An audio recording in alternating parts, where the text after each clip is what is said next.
At 20 years old, Talen Horton-Tucker is the fourth highest paid Laker behind the Lakers' big three of LeBron, AD and Russell Westbrook. This offseason, THT signed a 3-year, $30 million deal to remain a Laker.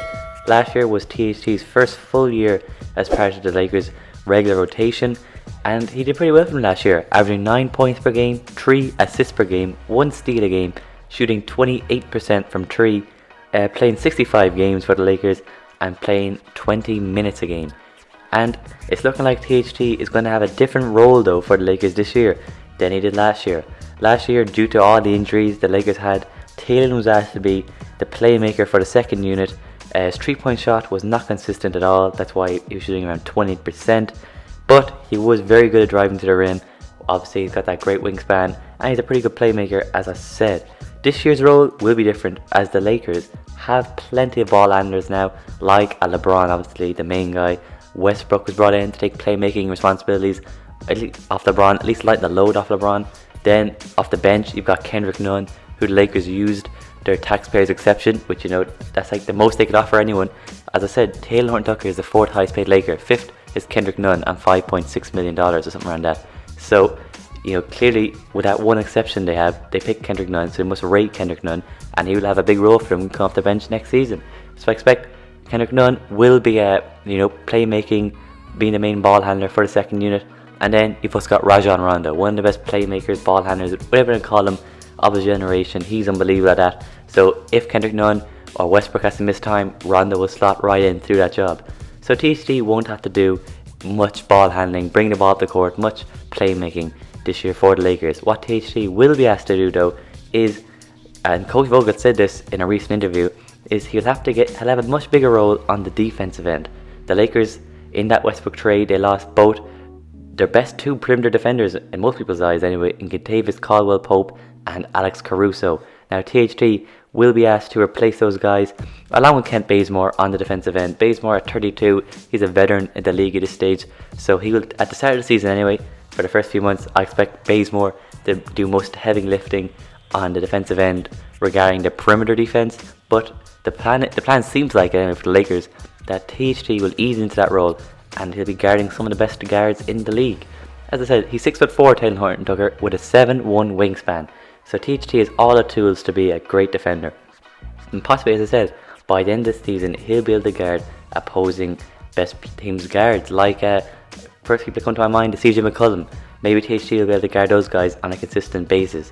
Another area where THT will be asked to step up this year is the 3-point shot. Last year THT shot well under league average, which last year was around 37%.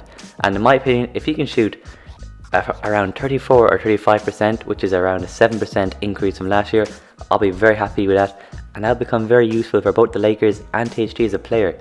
At the moment, offensively, THT's game is going to the rim and driving there, with pace, and he does these crazy layups. Most of the time they go in. Some games though, I remember he missed them badly, but on a regular he can hit those crazy layups. But if he can have a respectable 3-point shot where teams are going to guard him from, then that's just going to open a lot of things up for him. He can do a pump fake drive, he can hit it first time, and of course the Lakers, they need as much 3-point shooters as they can get. Obviously I think they did a very good job addressing that need this offseason with a Wayne Ellington. Obviously Bazemore can shoot the 3, others, Trevor Ariza, Kendrick Nunn, but Malik Monk, so there's plenty. But the Lakers, they should know after last year and even the year before, you can never have enough 3-point shooters. Last year when they brought in Wesley Matthews, he was renowned for being a great 3-point shooter over his career, and last year his 3-point percentage dropped from around 37-38% to 33-34%. So players, and Danny Green is the best example actually I'll use for this. Danny Green, if you're a Laker fan you'll know, part of that 2020 NBA Championship squad. We paid him $15 million a year, and he 3-pointer was his number one thing. He was unbelievable hitting threes in the San Antonio days at least. But Game 5 of the NBA Finals versus the Heat, LeBron drives, 4 men go on him, kicks out to Danny Green, top of the key, and he misses.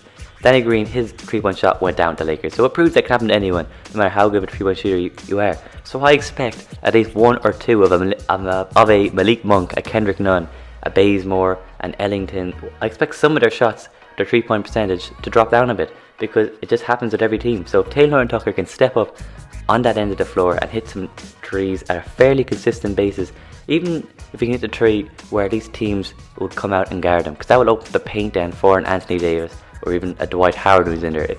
I'm not saying Talen Horton-Tucker has hit every shot he takes, but if he can get that shot up to a point where other teams guard him, that'll open up the paint for Dwight or an AD. And overall, some people thought THT got overpaid this offseason because, as I said, this last year was his first full season. Obviously, he joined the Lakers for their bubble run, but he only played in the Houston series and that was it. So people thought for one season, and the numbers, they don't jump off the page at you. They have maybe overpaid. He's getting paid $10 million a year, and he's not even 21 years old yet.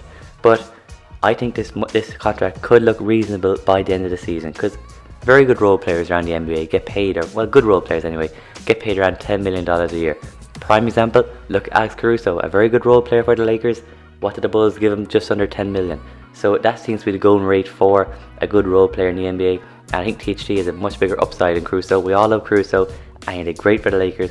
But you can't tell me at 20 years old, THT does not have more potential and a higher ceiling than Alex Caruso. I think this guy could be borderline all-star level player by the time he hits his prime. So as I said, he's already a very good role player for a contending team, and that was last year when his 3-point shot was not consistent. He was a very good playmaker and very good at driving to the rim.